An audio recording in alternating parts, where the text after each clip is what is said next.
What a wreck this was. I don't even know where to begin with the outcome and how you come out of game 5 after you go to Dallas and you at one point trailed in this game by 33 points.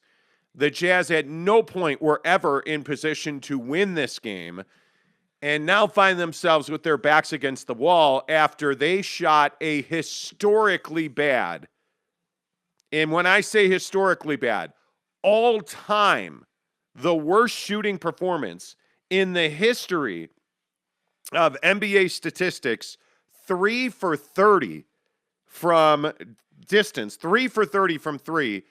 And I'm not exaggerating, the single worst performance, according to Elias Sports Bureau, of any team in the history of the NBA who shot at least 25 three-pointers in a game. The Jazz went 3 for 30. We continued to see a trend where they just came out of the gate really slow. Dallas came out of the gate and got really hot, jumped out to a lead, and the Jazz seemingly never recovered from that. So I guess, Jake, the question is, what do they do in Game 6 to turn it around? Yeah, I mean, I think that Game 6 is going to be tough. I think Donovan, leaves this game with that injury. You left this game and walked off the floor in a way where you just didn't.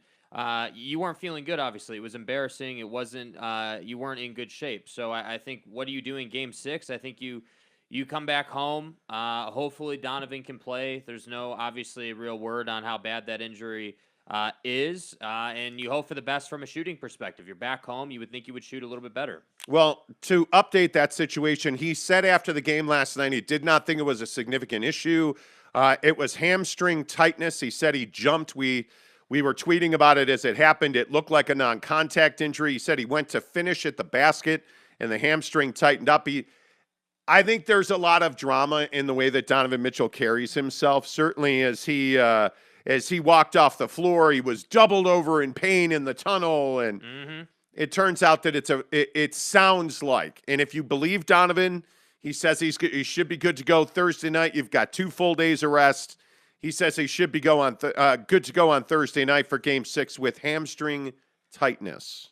So, I mean, you feel good about that, but the question again, I don't know, what adjustments, if any, can you make to more compete in Game 6? Yeah, I mean, I think last night there was a clear decision by the Mavericks to, basically bring a ton of energy and just outwork the Jazz, and I think that's what allowed them ultimately to contest a lot of threes early in the game, and what made, the Jazz life difficult. I think in Game 6, the energy has to be better. I think the minimum expectation for the Jazz is simply to pick it up a little bit as far as, working hard, as far as making the right decision, taking care of the ball, like all the little things in basketball that allow you to be in a game and to compete. They just simply have to do better, and I think that certainly I can't envision a scenario where the Jazz go 3 for 30 again from 3. I just don't. This team is too good from 3 to do that 2 games in a row. So obviously they will shoot better, but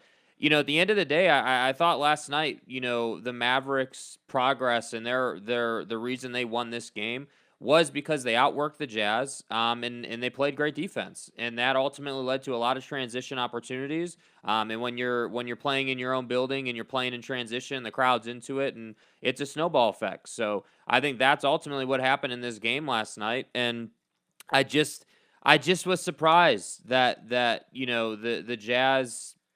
You just got, it wasn't even that you lost by 25 or whatever it ended up being. I mean, it just was the feel of it, just getting throttled in that way was really, really surprising. I mean, we talked about on the show yesterday how we felt like this was going to be coming down to it, we felt like the Jazz were going to lose, but I think you gave the prediction of like 118, 112, like a close game, a typical playoff game. And that's just not what happened. So, adjustments in Game 6, I mean, is it an adjustment to say shoot it better? I mean, I don't think that's like an adjustment. I just think they're going to make more threes. I would hope that we see the continuation of the driving kick strategy that they were rolling out last night.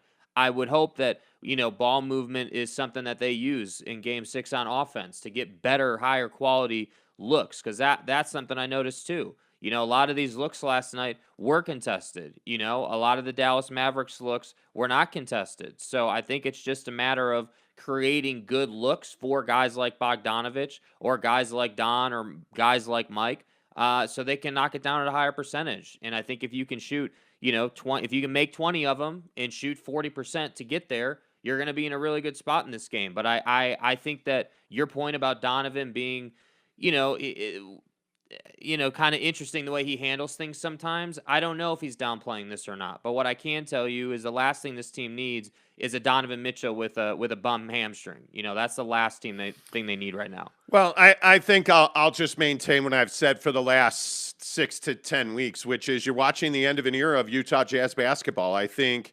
last night, just texting with messaging, I should say, with, one of the guys I know at the Jazz, unsolicited, late in the fourth quarter, I got a message from a guy that I talked to, and he just simply said devastating and never answered another message I sent. He just said devastating. And I think that about covers it. And the game ended, and Mrs. Monty had gone to bed, and I was sitting on the couch, messaging with a couple of people that I know.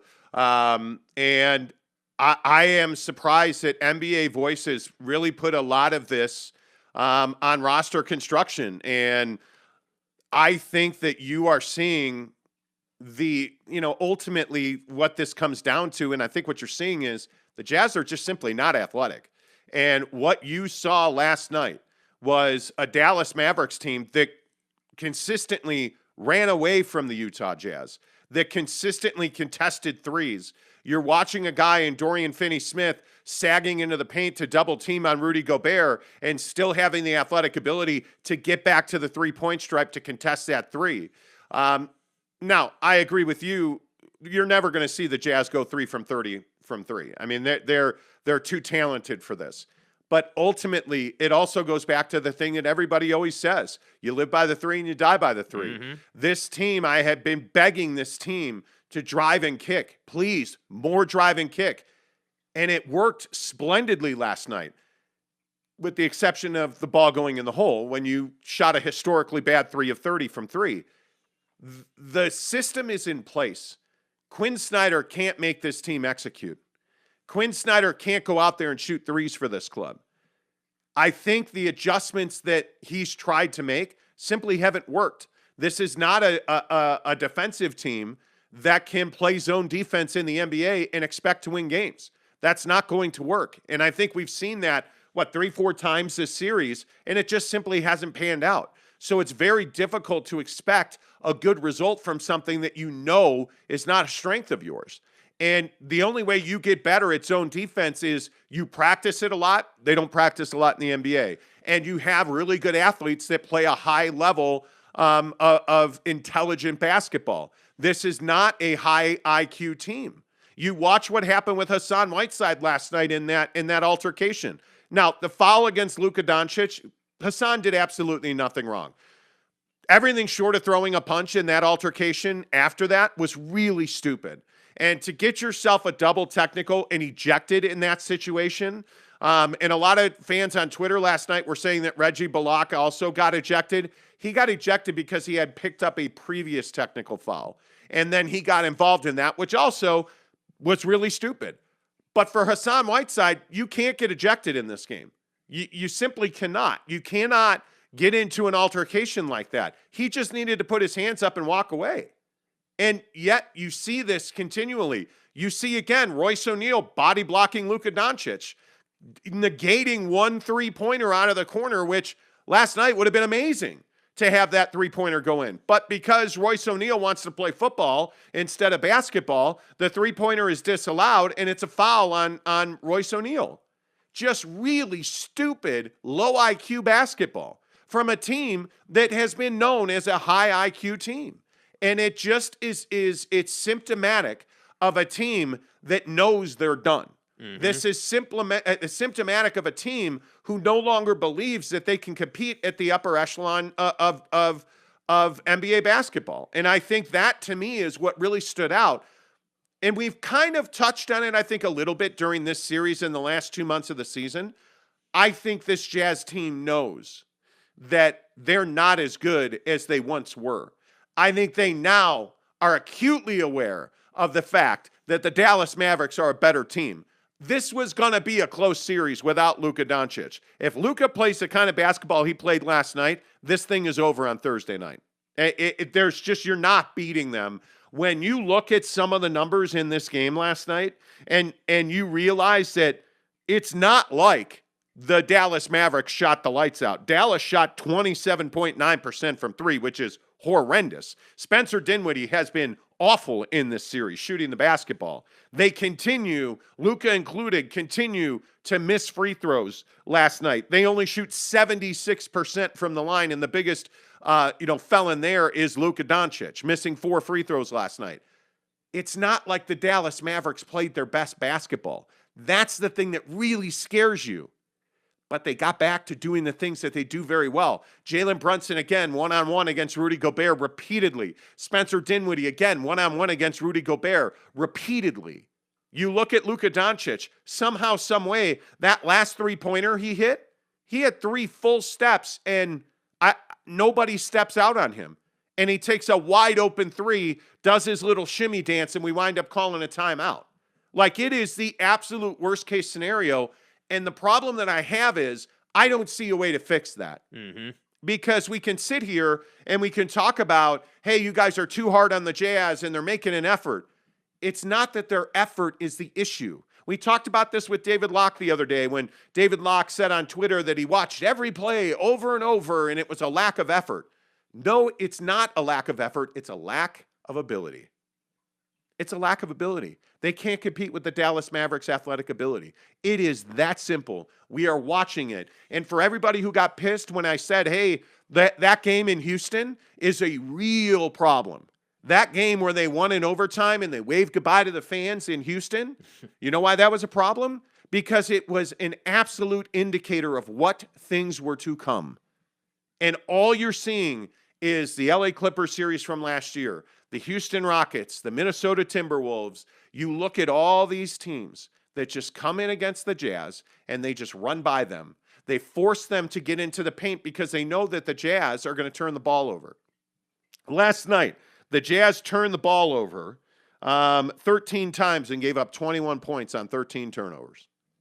21 points on 13 turnovers.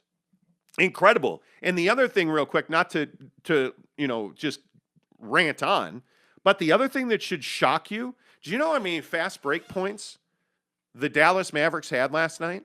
When they were up by 33 at one point. The entire game, they only had 8 fast break points. The Jazz had 7. It's not like they were sprinting up and down the floor. They beat you in the half court, repeatedly punched you in the face in the half court, and there was nothing you could do about it. And the solution is, there's one solution to this. You have to completely remake this roster. Yeah. And repeatedly, the people who I talk to around the NBA, the guys I talk to at the Jazz, have repeatedly said that's the plan this summer, is to make significant foundational changes. And I think that the hardest part of last night, and we'll see what happens after Thursday night. If this series goes 7 games, we're going to have a different conversation. If the Jazz somehow win this series, now we're having a totally different conversation. But if they roll in to the Vivint on Thursday night and they do this again, that's a different deal than foundational changes over the summer. You have a guy, in my opinion, in Quin Snyder. The narrative on Quin Snyder has changed a little bit over the last couple of weeks. And it's changed a little bit more during this series. I think if you get blown out like this again on Thursday night, I think Quin Snyder probably is out of a job. I think if you get embarrassed at home in Game 6, I think there's a good chance Quin Snyder's out of a job. Because this is embarrassing. You got humiliated last night. Yeah, and I think there's a difference between, playing, bad basketball, but also being immature. Like, I think that's the biggest thing last night. You talk about not having an answer. That's why you saw the scrappiness at the end of the game. That's why you saw the Hassan thing. That's why you saw the Royce O'Neal thing. Like, all of that was second half, frustration, no answer. So that's the biggest problem. It's not like Quinn can just go to the bench. See, and that's the thing for the Mavericks. Last night when Luka's getting tired in the middle of a run, he takes a possession off and just gives it to Brunson, and they do what they were doing earlier in the series when Luka wasn't playing. And that ultimately I think is the biggest issue for the Jazz. They don't have an answer. And I saw a lot of people on Twitter saying, "Oh, well, where's Donovan Mitchell? Like Donovan has been absent in this game. Like, where's he at?" And yeah, he didn't shoot well last night. Nobody did.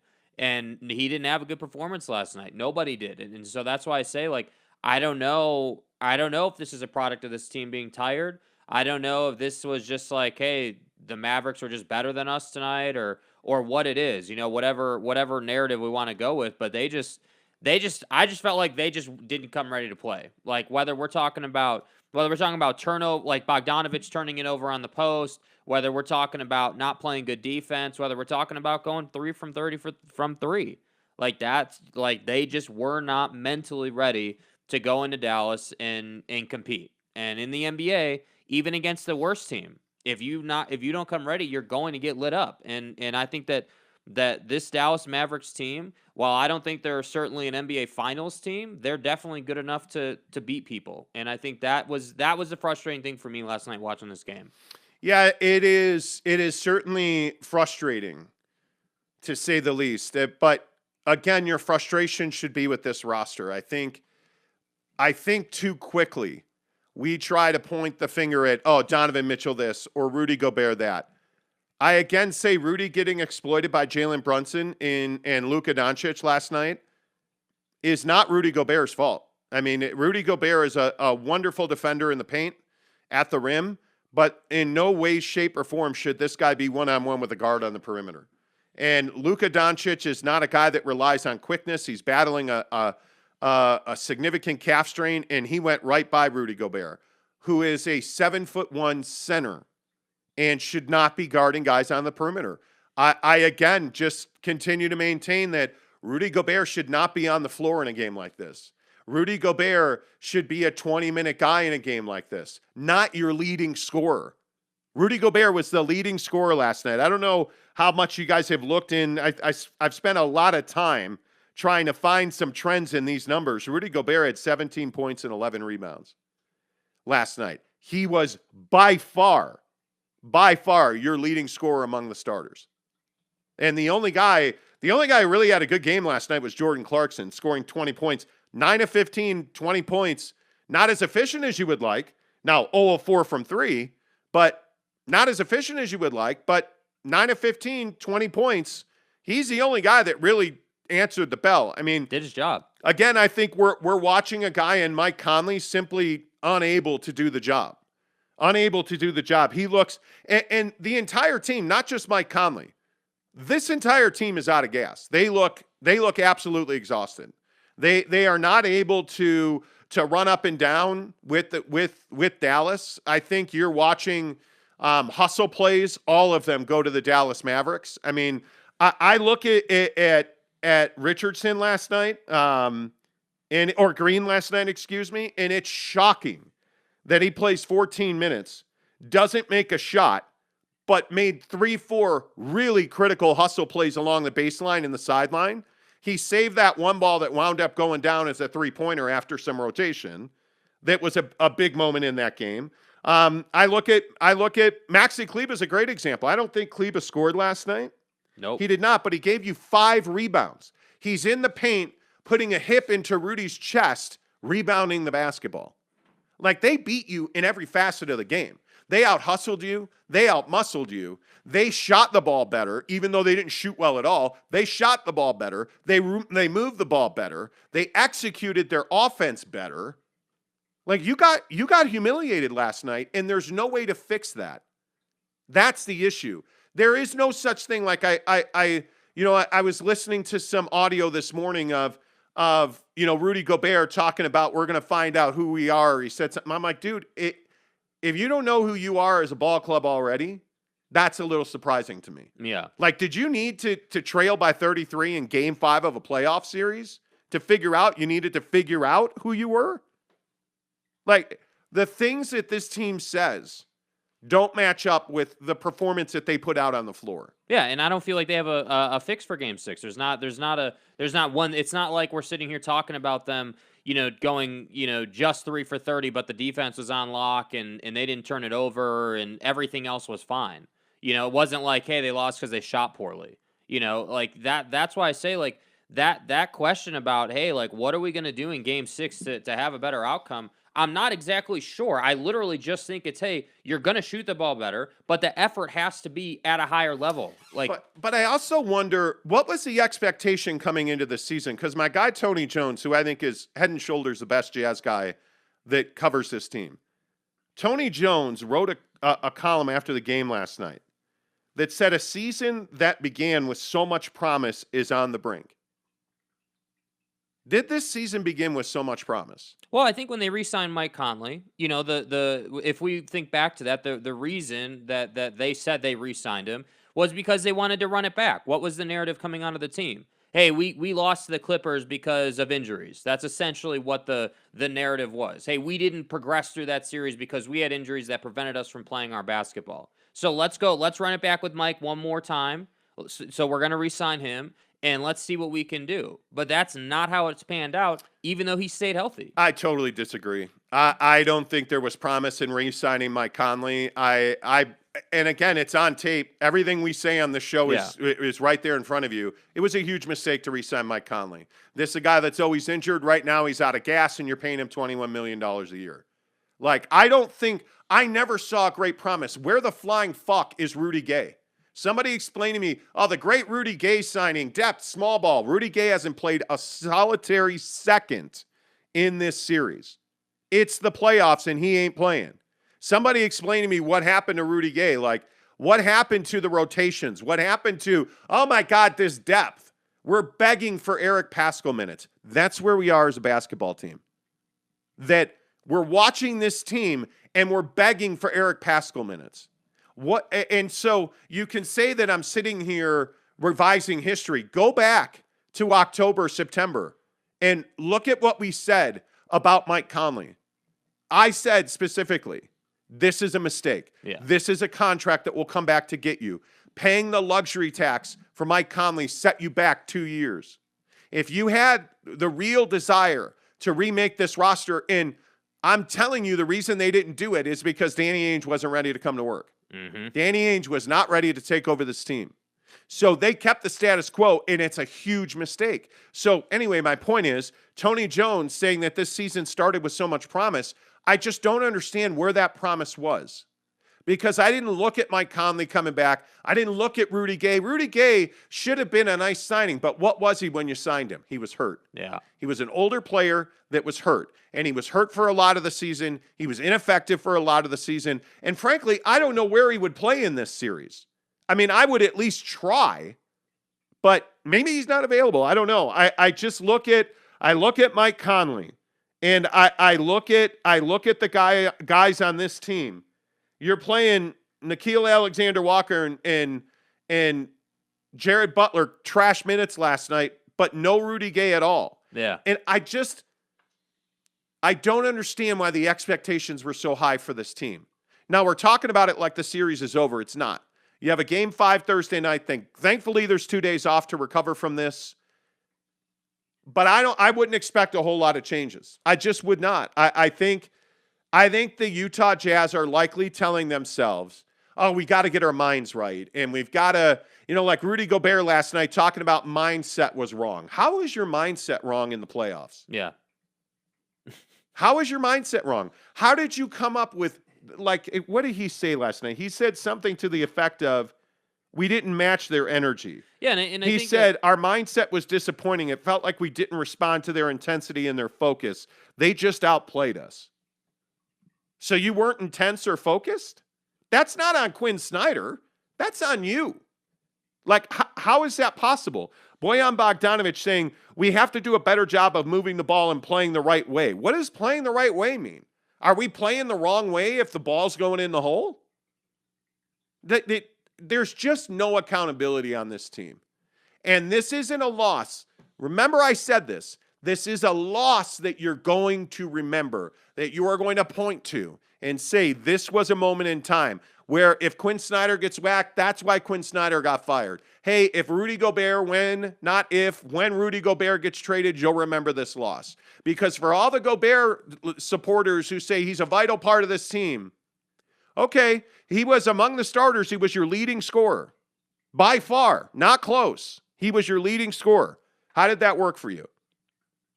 How did that work for you? Yesterday, there was a huge debate on Twitter about giving the ball more to Rudy Gobert. Okay, well, you lobbed him the ball for a game winner, and all of a sudden the Gobert supporters came out of the woodwork and said, see, you got to give him the ball more. Okay, he's your leading scorer now. How did that feel last night? That's not how you win. If Rudy Gobert is your leading scorer, you're going to lose more nights than you're going to win. Because I got news for you, man. He's not a 30-point-a-night guy. Somebody on YouTube the other day in the comments said, he's a 30-point-a-game guy. No, he's not. No, he's not. Is he 15 and 15? Yeah, he is. Can he, during the regular season, be a 20 and 15 guy? Yeah, he can. Yeah, he can. But as a 7-1 center, that ain't going to win you games in this league. It's not. It just is not. You look at the team. Look at how disappointed they are in Brooklyn this morning. Look how disappointed they are. And what happened? Their two star wing players did not produce in this series, and they lost. When you look at the Brooklyn Nets, why did they lose? There's only three names. They lost because of three guys: Kevin Durant, Kyrie Irving, and Ben Simmons. Which one of those guys is a 7-foot center? None of them. Why did Boston sweep Brooklyn? Because their best player is Jason Tatum, who is not a 7'1" center. Who's the best team in the NBA playoffs right now? Well, it's probably the Phoenix Suns, but their single best player, Devin Booker, isn't playing, and he's not a 7-foot center. Their big man in DeAndre Ayton in Phoenix is playing, and it's not working because they're 2-2 fighting for their lives tonight. This is not a big man league. This is a talented wing player league, and the Jazz have none of that. The Jazz do not have an elite wing player, and that's what they need. So there you go. Let's get your comments in here. Enough of me. Funky Orient says, felt bad for the Jazz. What went wrong? Everything. Derek Harris, good morning to you, Derek, says Jazz should lose Game 6 to get this season over with. Their performance all year long has been frustrating. Certainly has been. James Knight says Donovan's injury is called a loser's limp. I don't know. That looked like he pulled his hamstring. Yeah. That looked like he pulled his hamstring. He jumped. I will say this about Donovan. He needs to be in better shape. He needs to be a more durable player because this constant ankle injury, now a hamstring, constantly limping around, constantly laying on the floor. There's an old axiom in sports that when you're on the ground, you're going to get hurt. The guys who are always on the ground are always the guys who are hurt. And Donovan Mitchell is always on the ground. Always on the ground. And you can't do it. Look at Luka Doncic last night going up for that dunk.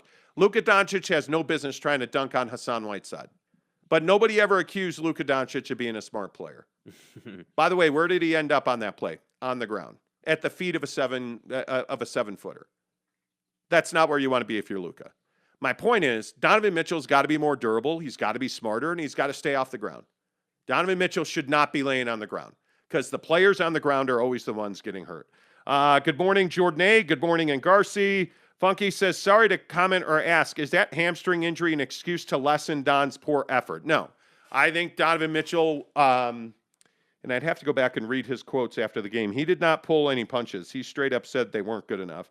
You have to give credit to to Dallas, Donovan Mitchell said. They protected their home court. They could have won by 50 tonight. It's one game. We have to go home and take care of business. We'll watch film, we'll adjust, and we'll be ready for Thursday.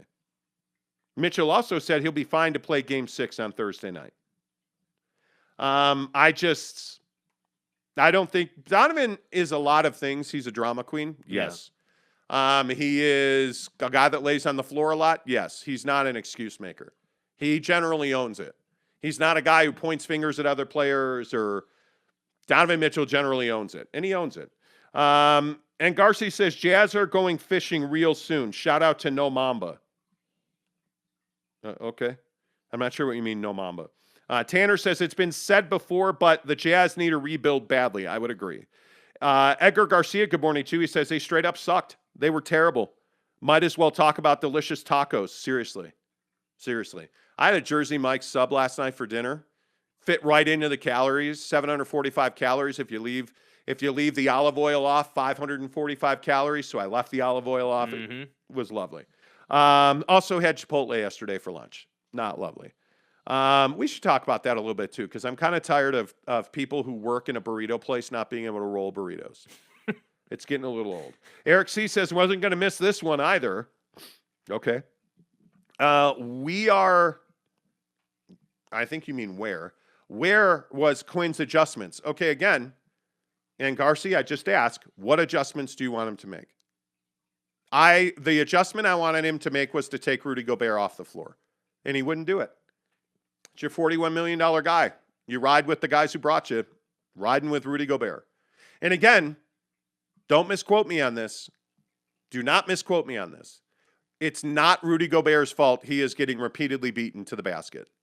It's not his fault. He should not be out there guarding a small ball lineup. That's why Rudy Gay is here. Well, I think he's here. I'm not sure, though. I can't confirm. He's just chilling on the bench. And Garcia said, after last night, we should make the entire show poop and poop-related subjects. We probably should. Yeah. That'd be far more compelling. Eric and Raleigh says the Jazz are done.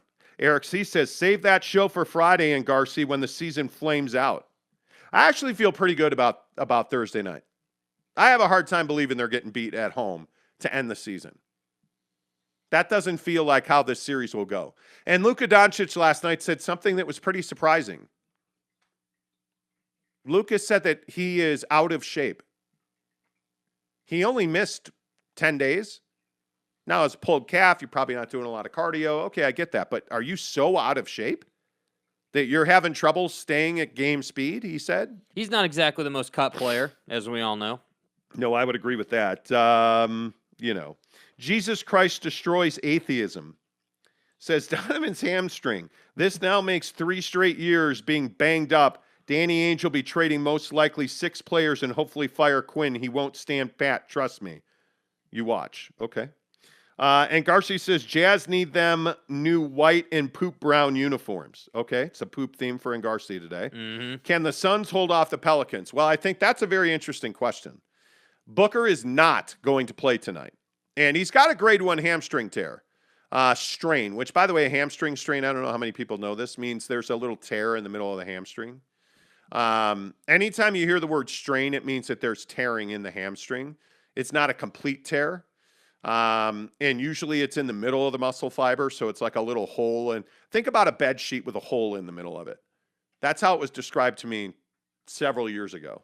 That's what a hamstring strain looks like. Now, if you have a tear, that's usually where the edge or there's fraying at the edge of the hamstring. So it sounds like he's got a pretty significant strain in that hamstring. So they need him. They're going to be careful with that. Yeah, and they can beat the Pelicans. They're just going to have to. The problem is Chris Paul plays slow basketball, and now you're going up against the Nat and Alvarado, and you're going up against a guy in Brandon Ingram who I can only say so many days in a row is a stud in this league. He's the number 1, and he doesn't get credit for it. I'm telling you, Brandon Ingram is the guy the Lakers miss. It's not Lonzo Ball. It's not Josh Hart. It's not Kyle Kuzma. They should have kept Brandon Ingram and traded Kyle Kuzma. That's what they should have done. Yeah. Because I think Brandon Ingram is clearly, when you look at that series, Brandon Ingram has been the best player in that series after the Devin Booker injury.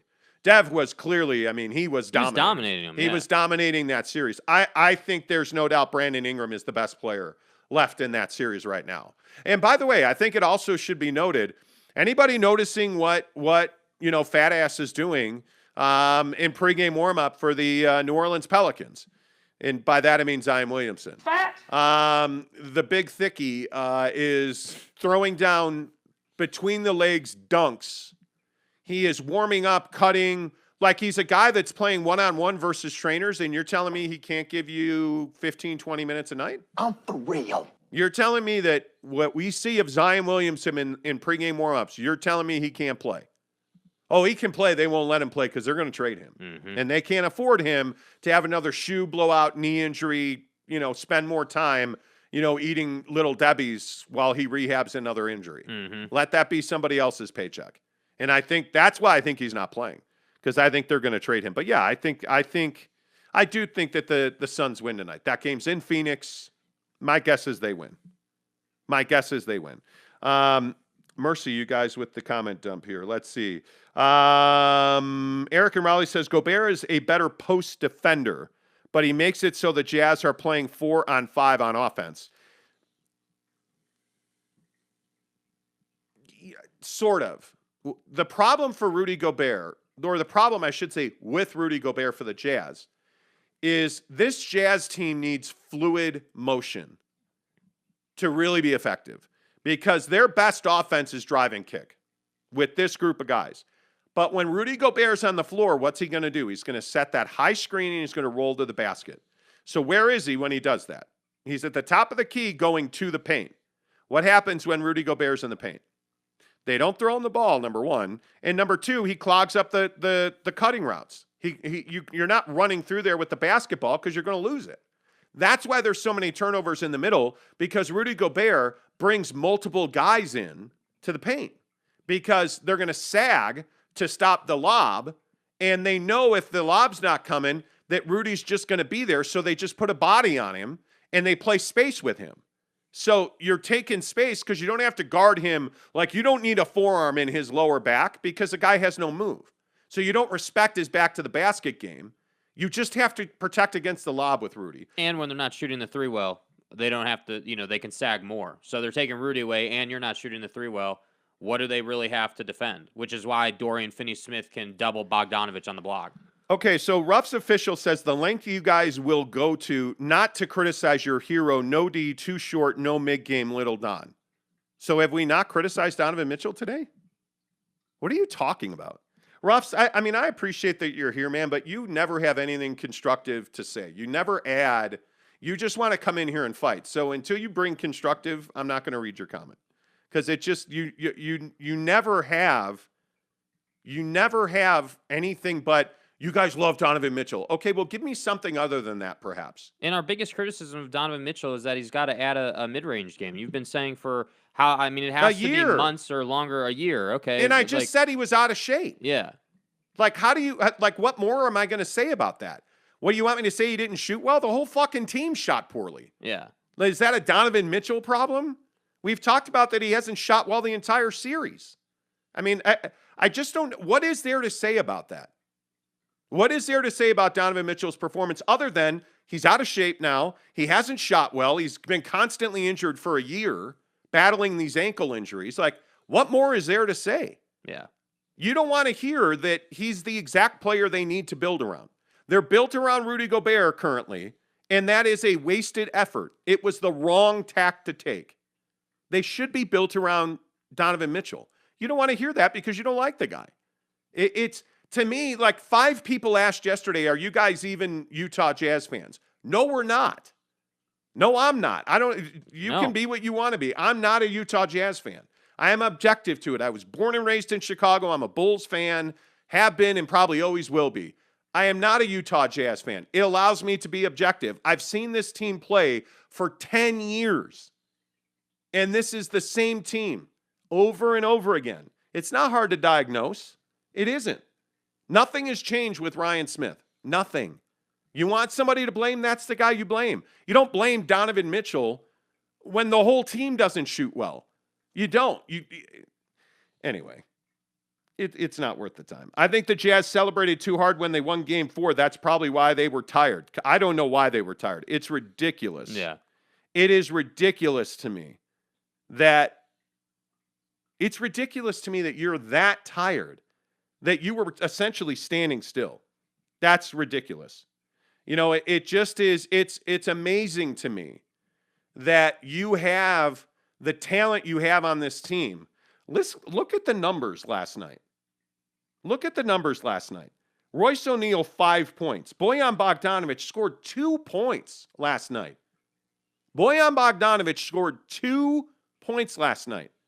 For a guy that I think you need, if he doesn't score 20, they just about don't win. And he scored 2 points. It's incredible. You look at Don scoring 9 points, 4 of 15 from the floor, 0 of 7 from 3. He scored 9 points. Your best player, your superstar, scored 9 points. Yeah.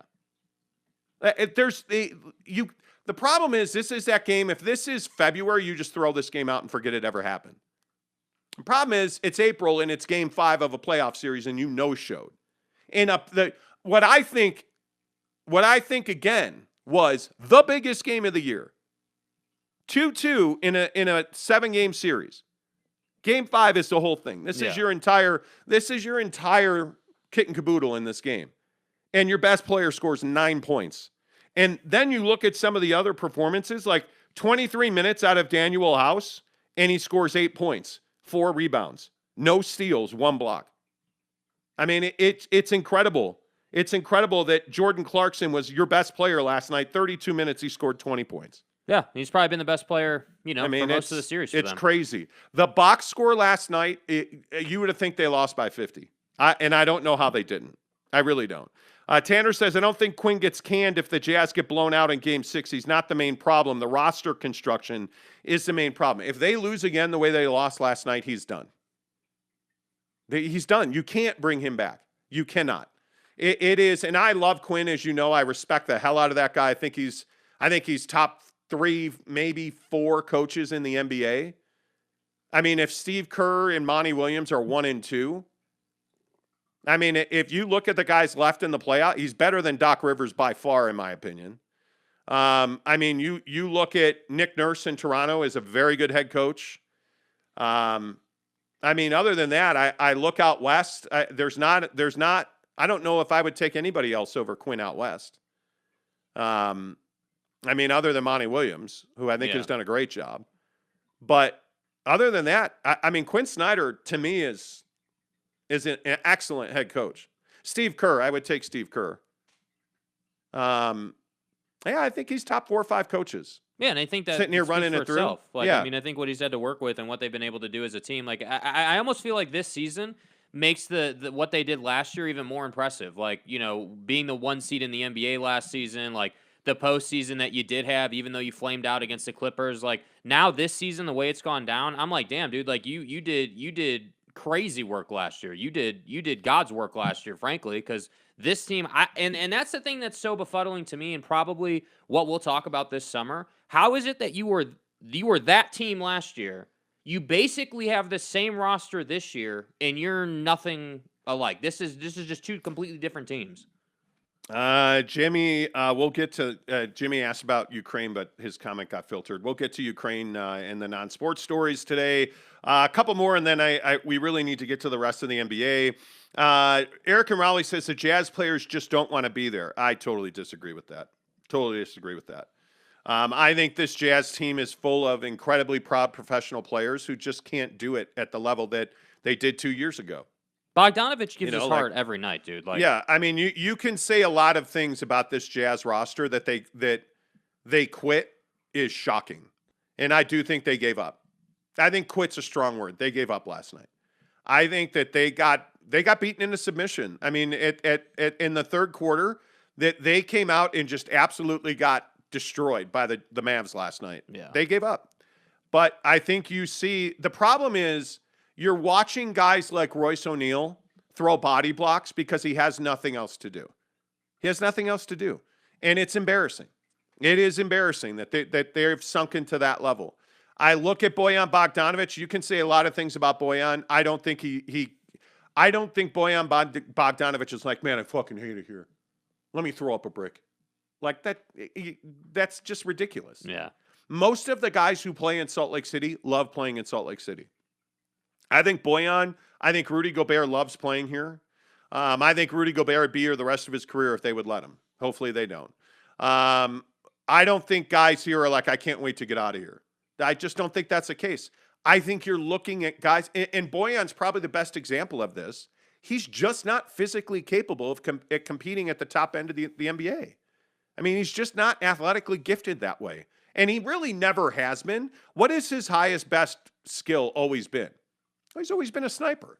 And now the ball's not going in the hole. And a lot of it is because he can't create the space to make the shot anymore. Well, and what do you? I mean, certainly some of that is there. He's playing a ton of full court defense. Like we've seen a lot in this series that he's picking guys up 94 feet away and playing that defense all the way down to the other end. So you can't Yeah. tell me because he hasn't been doing that all season. So you can't tell me that that level of effort isn't having at least some impact on his ability to make threes as far as fatigue is concerned. Yeah, I just think, call it what you want. I mean, Bojan Bogdanovic looks tired. Yeah. I mean, he just looks. They don't rotate defensively.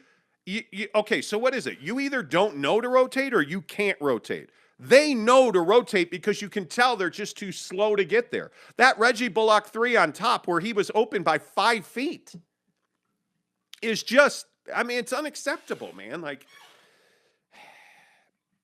there's a lot of hate for Luka Doncic in the comments, and I'm right there with you. He is, in my opinion, Luka Doncic remains one of the most unlikable players in the NBA. Mm-hmm. I mean, the flopping stuff, the constant bitching at the official, this thing with Hassan Whiteside last night, get out of here. Like, you're not a tough guy. You're not dunking on anybody. Yeah. Like, just shut up and suck it. Like, I mean, you're a jackass, man. Like, the problem is he's really talented. He's a very good player. But he's that soft Euro player, like, I just don't know. I like, there's so many moments in that game. I mean, the penultimate moment is Royce O'Neal on a night where you can't buy a three, where the broadcasters are saying, like I think he said something to the Spiriditas said something to the effect of you can't hit the broadside of a barn. Yeah. And then Royce body blocks Luka and they cancel a three that actually went in. I mean, how much clearer of an example of the terrible night you're having is that? Like it just is what it is. Conley and O'Neal need to not touch the court. They are done. Mike Conley, the problem is you're paying Mike Conley $21 million a year. You're paying the luxury tax. His ass needs to play. Yeah, and that's kind of a narrative on this team, isn't it? Paying guys a lot of money who aren't exactly, difference making, if you will. You're seeing you're seeing Daniel House come back to the middle. Daniel House just essentially attacking Bojan Bogdanovic the other night. Guy, know your role. Know who you are. Like, you can't be mouthing off at somebody on the bench. And you're an average player. Like, you're asking so much out of a guy like Daniel House. You're asking him to be a cleanup hitter when he's a guy that should be a utility player who plays once every other day. And you're asking him to be a guy for you.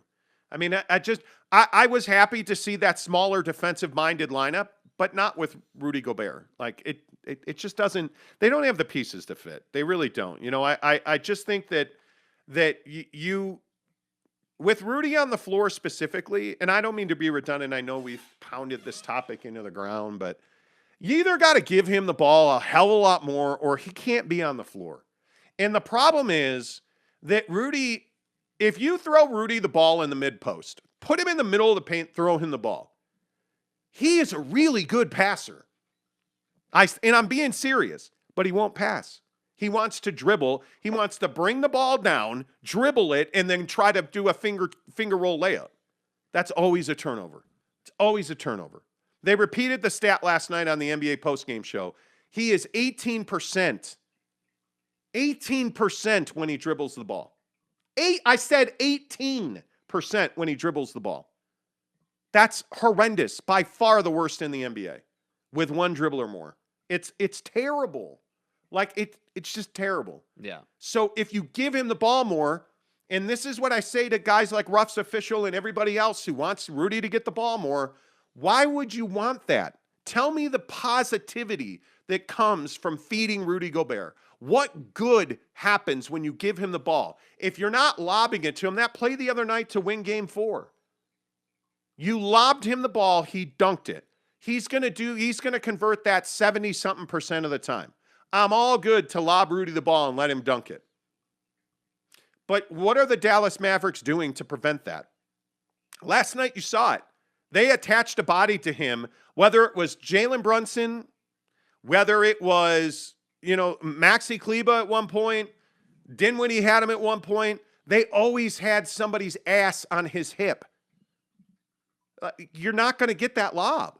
So now, okay, let's throw him the ball in the post like it's, what game was that? Game 2? Yeah. They came out, handed him the ball. Immediately, he turned it over 3-4 times. You tried to throw him the ball in the post, turned it over. What good have you seen from Rudy where you're like, oh, I got to give him the ball more? Oh, but Monty, we lobbed it to him and he won the game. It was a lob, man. It's not, hey, let's design a play. That was a broken, run up the floor, let's make it happen play. You understand that, right? That's how the lobs to him happen. They have one set where they run Mike Conley off of a high screen. Rudy runs outside of the block, right? So you have the paint. The set calls for him to be on the outside of that paint, running to the rim, and Conley or Don throw him a lob.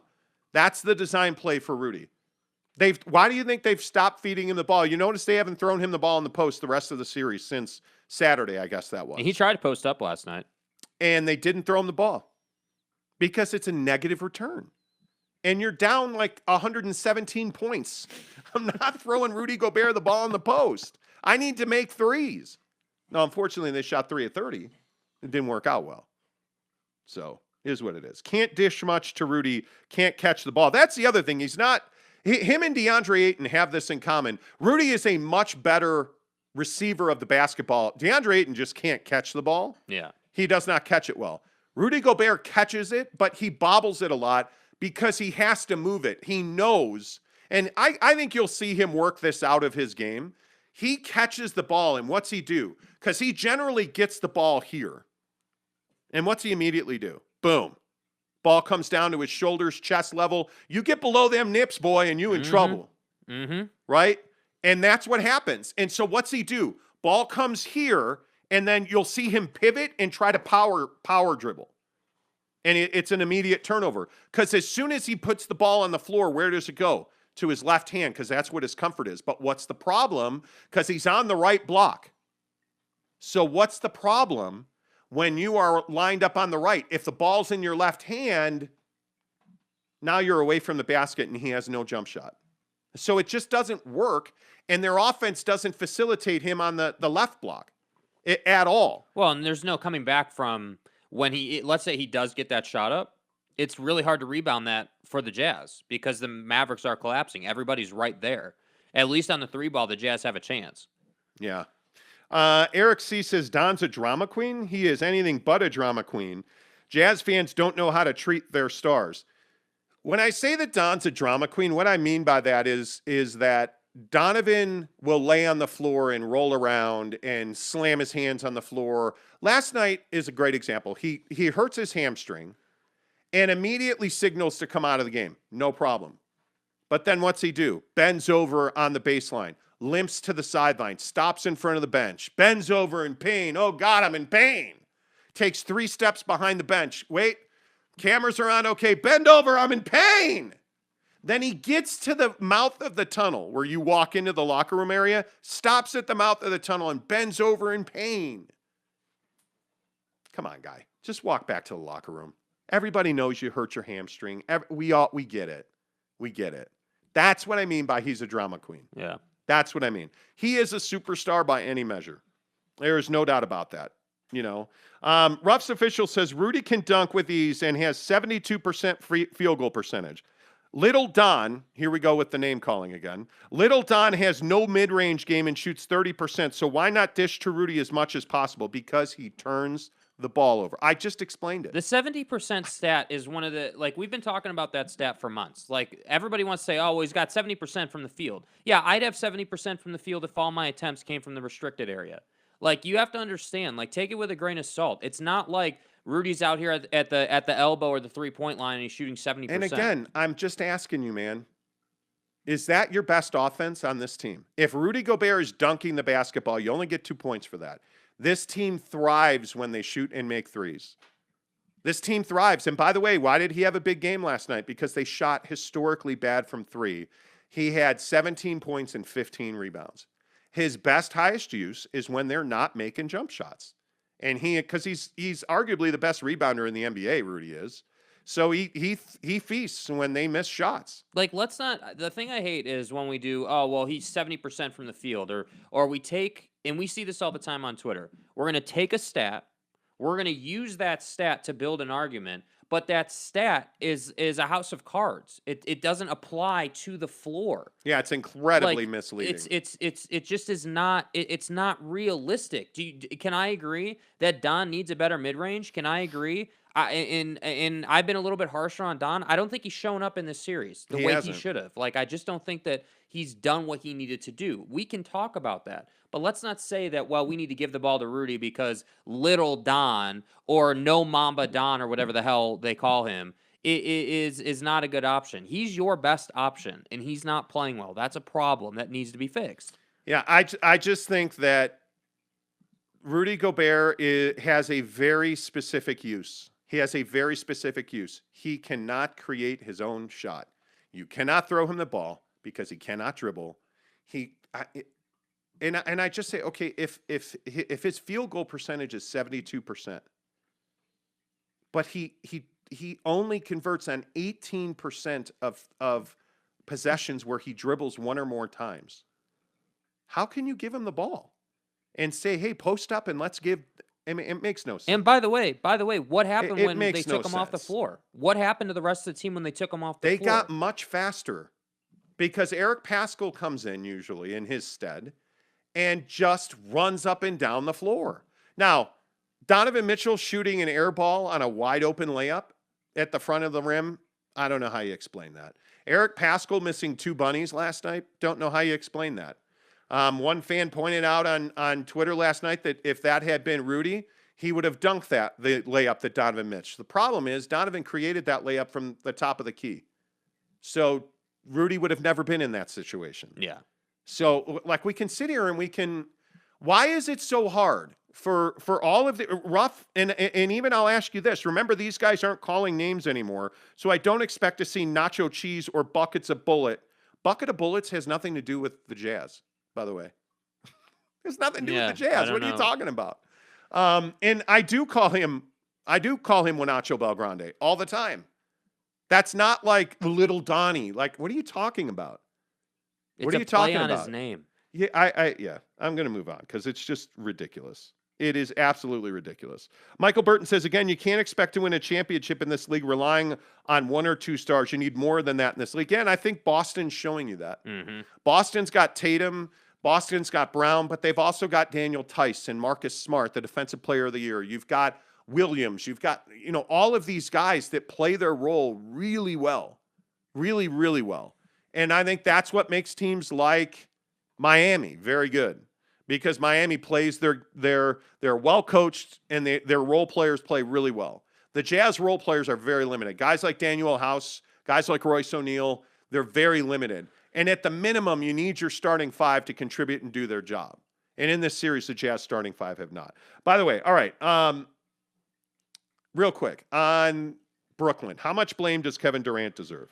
No, I think he deserves a lot of blame. I think it's his team. I think that Kevin, because he's Kevin Durant, he needs to bear the responsibility. Do I think he played his ass off and gave it everything he had? Yeah, absolutely. But that wasn't good enough. And I think that, this team, I agree, went through a lot this year, but that's mostly their fault. Like the Kyrie thing, like him yesterday saying that I wasn't trying to make it about me and we did everything we could so that I can play. Well, I got news. It was about you. It was a choice. It is on you. You wouldn't get vaccinated, so you couldn't play.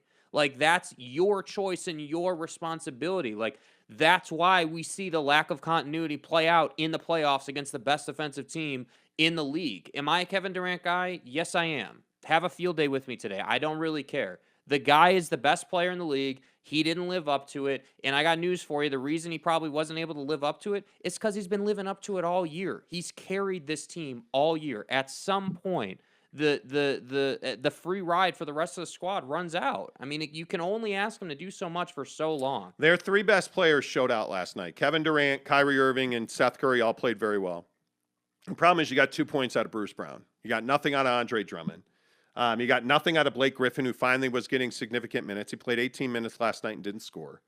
Your role players ultimately win for you. I look at Boston, and again, I just think Tatum scores 29. Jaylen Brown gives him 22. Marcus Smart gives him 20. You get 13 from Horford, 14 from Grant Williams. You're getting, the other Williams back in shape. Like, they're a team that's full of role players that execute. They're a better team. Yeah, Like, we shouldn't be scared to say they're a better team than Brooklyn. And I look at Toronto last night and the way that the Raptors dominated Philadelphia. They did that, I would remind you, without Fred VanVleet, who is out. And what happened? You got Gary Trent Jr. scoring 16 points in 39 minutes and absolutely filling the bill. And you get Scotty Barnes and Anunoby, and Pascal Siakam was fantastic last night. And, Achua off the bench was big. Like, all of their guys contributed, and they blew out a Philadelphia 76er team who got 20 points from Joel Embiid, who after the game said it's by far my worst performance of the postseason. And I would agree with that. All of the problem for the Sixers was they had no bench last night. All of their starters scored in double digits. I mean, James Harden had 15 and 7 dimes, but you got nothing from George Niang. You got nothing from Reed. Thibault was a 0 last night. And now they got to, you remember this game was in Philadelphia. Now they got to go to Toronto and have no Thibault there because he's not vaccinated. Like, Philadelphia is in trouble, man. Is that 2-2 or is that 3-2? That is 3-2. Philly leads that game series 3-2. Yeah. So they're going to be in for a dogfight. And then I look tonight at what's going on in New Orleans, the New Orleans Phoenix series. That game and the Minnesota Memphis game, both those series are at 2-2. And I don't know, I haven't seen an update on Anthony Edwards, but boy, you feel really good about Minnesota. By the way, John Morant, the most improved player for the 2022 season. I mean, there's significant injuries happening around the NBA right now, and I firmly believe that it's because of the cycle that we've seen since the bubble. Yes. Played the bubble, compressed schedule last year.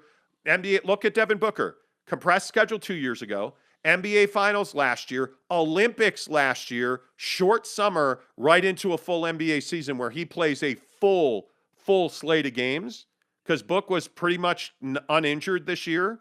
I want to say he played 70 games.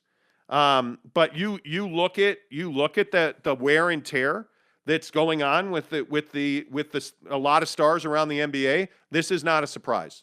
This is not a surprise at all. And I think when you look at a guy like Devin Booker, all the games he played, he went from the NBA Finals, flew to all the way, a 14-hour flight all the way to the Olympics, and now you come back and you're making a playoff run. He played 68 games this year. Yeah. And he averages 34 and a half minutes.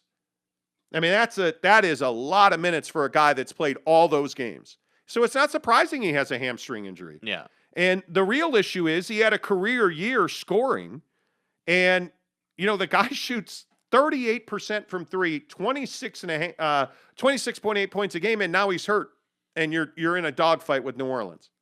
So a lot of this stuff is not surprising to me. It really is not. And that's the thing about the Jazz. You have all your guys. Yeah, that's the real ball breaker. There's nothing. It's not like you're dealing with injuries. I mean, obviously, Don last night a little bit, but he said he basically, if you go off his word, he'll be fine. So, you've had your guys. And the other thing, while you've been talking and listing off a lot of these names, like, when you're talking about, Toronto or Philly or, these other series, even Boston, you listen to these names and you start to understand, man, there's a lot of athleticism on these teams. They may not be the best players in the league. Like Robert Williams in Boston isn't the best big in the league, but man, can he play, and he works hard, he hustles. I look at Toronto, they're a team full of guys who are not nearly even close to the best team or talent in the league, but they're work hard guys. They have a lot of athleticism. That's how they win games. The Jazz have to win games by not committing stupid fouls and shooting 40% from three. That's just an unrealistic expectation in today's game. Like, a lot of these games, like last night, I think, during the Brooklyn game, towards the end there, they were talking about how Durant, I think at the time he had 28 points. And 3 of those points came from three at that time in the game. Like, the NBA is shifting towards paint play, like mid-range play, right? So to be a 3-and-D team, you better be knocking that down like every night. Yeah, you need to be an elite mid-range player if you're going to perform at the highest levels. All right, please make sure you give us a thumbs up and a like. Appreciate you guys being here. Giving us a thumbs up on this show really helps the channel grow. So if you're here watching the show, please do give us a thumbs up.